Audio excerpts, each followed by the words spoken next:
This is really something that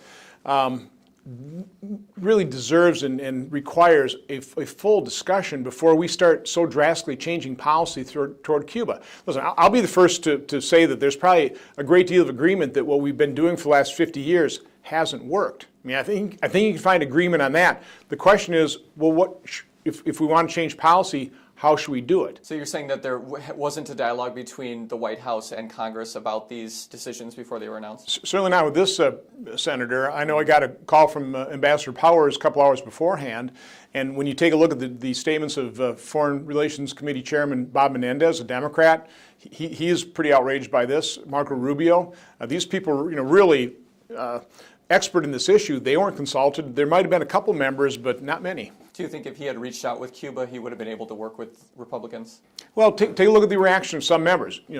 Republican Senator Jeff Flake, he sits right next to me on the Foreign Relations Committee. He's actually got some pretty positive comments about this, as does Tom Udall. So you have bipartisan support for his action. You have bipartisan opposition to his action. So there's certainly the start of at least starting a dialogue to find if you can come together on some sort of common sense solution to what I would admit is a problem that hasn't been solved.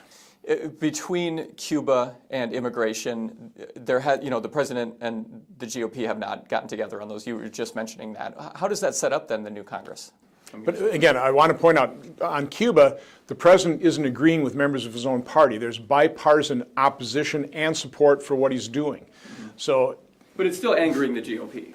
Well, it's angry members of his own party. So to me, this isn't a partisan issue, which, again, provides the opportunity. If you knew somebody if you had somebody in the presidency that knew how to manage, knew how to relate to people, knew how to forge agreement, you had an opportunity here to try and agree on policy. But that's not what this president did. He's unilaterally acting, and that's not a good way for the president to proceed. Do you see him doing that in the next Congress, not being able to reach out, not being able to manage?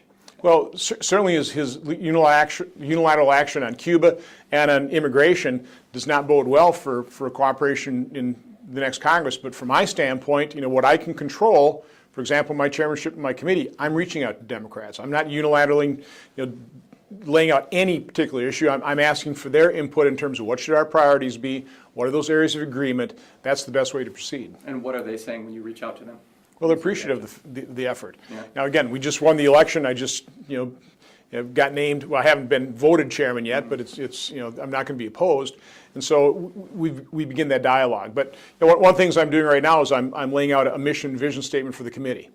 Somewhat unusual, but that's what you do in business. The mission statement for the committee is literally pretty simple. It's to enhance the defense and economic security of America. Pretty simple. I think that's a mission statement that we can all agree on. That's a good place to start. Okay. Why should the American people be optimistic that Congress will be able to work with the president in the next session when we've seen that it hasn't been able to happen for the last? Well, hopefully they're listening to people like me dedicated to trying to find the common ground. And if President Obama is not willing to cooperate, the first step from my standpoint is still in a United States Senate that is going to require 60 votes to pass anything. And that's actually one of the advantages of having a 60-vote threshold. It forces you to find the common ground because we're not going to be able to pass anything without bipartisan support. We'll need Democrats to join the effort.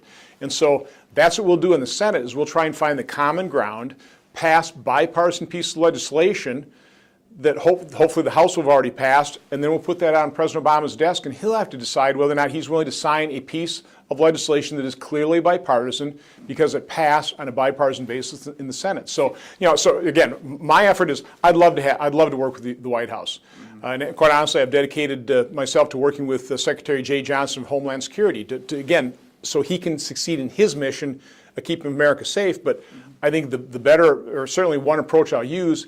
Let's find the common ground in the Senate, pass bipartisan piece of legislation, and then hopefully President Obama will agree to sign those. I have to be honest, every lawmaker I sit across from and talk to, they say that same thing. I hope I can reach out, I hope, we can work together, and that just doesn't happen. So I guess I'm looking for, is there a change happening in Washington now, or is the, Yeah, there's a logjam that is just waiting to be burst in the Senate, and it's because certainly the 4 years I've served there under the dictatorial rule of Harry Reid. I mean, Republican Party has not been the party to know Senator Harry Reid has been a one-man party of no. We only voted on 23 amendments in the United States Senate in the last year. 23 amendments. I think 14 Republican, 9 Democrat. Democrat senators aren't very happy of being shut out of the process as well. By the way you debate in the United States Senate is offering amendments to improve piece of legislation. We should have literally been voting on hundreds. In the majority-run House, Democrats in that same period of time who were in the minority, I think had something like 170 of their amendments voted on. So you can see how Harry Reid has just shut down the Senate. We're going to open up that process. We're going to respect the rights of the minority party in the Senate. I think that'll be very healing. It'll be very similar to the way I conducted myself in business, where you try and find that area of agreement. And again, I'm optimistic that we'll be able to do that. What are you looking for in that upcoming session, and specifically your chairmanship? Well, I'm looking for areas of agreement. It's an enormous responsibility the American people have given Republicans to give the majority in the Senate, take over in chairmanships of these committees. And the Homeland Security Government Affairs Committee is really two committees in one.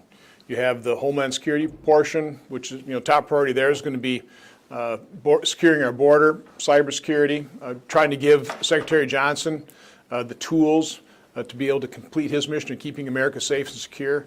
And then from the government affairs standpoint, a lot of regulatory reform, that there literally should be thousands of regulations that we can find common ground, areas of agreement to start reducing, streamlining, modernizing, maybe eliminating, to really get our economy moving forward.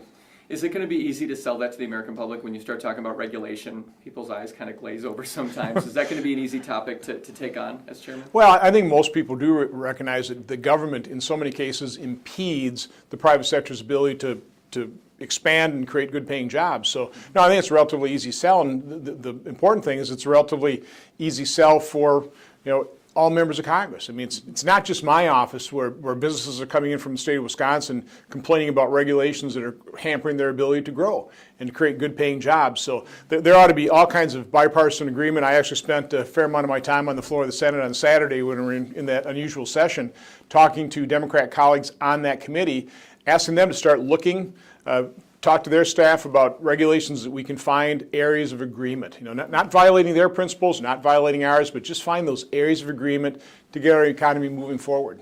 How much time is your chairmanship going to be taken up when it comes to border security? Well, that's really one of our top priorities. And let's face it, the American public, I think, is way ahead of policymakers on this one. They realize that our borders are not secure. They recognize that problem, which is always the first step in solving problems. You have to admit we have one. So we have public support for finally doing what they've expected the federal government to do for decades. Let's face it, in terms of immigration reform, this is the first step.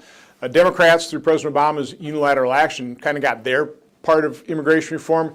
Now it's time to give the American people what they have been demanding. Let's finally secure the border. Let's enforce the laws we have. Let's also take a look at the laws on the books as it regards immigration to eliminate or certainly drastically reduce the incentives for illegal immigration. If we can do that, it's going to be a whole lot easier securing the border.